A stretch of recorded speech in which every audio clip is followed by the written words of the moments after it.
Hi, Sina. Hello, and welcome again on Now We Know channel.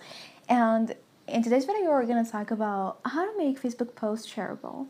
So let's get started.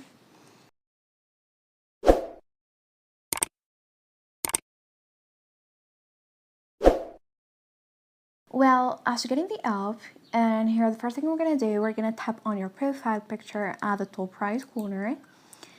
And now I'm going to tap on my profile, scroll all the way down.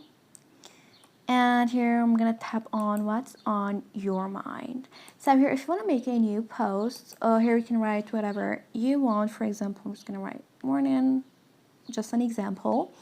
And here we got friends accept. So I'm gonna change it to public, and then hit done. So, and like that, anyone can see this post. Now, if you want to make this on a post that you've already shared, here what we're going to do, we're going to go back, Discord, scroll all the way down, and for example, I'm going to choose this one.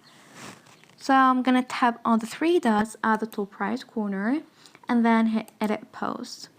After that, I'm going to choose friends accept again and change it to public. And now go back and then hit save at the top right corner. And like that, the post is shareable, which means anyone on or off Facebook is able to see this post. And this is it. Thanks for watching. See ya.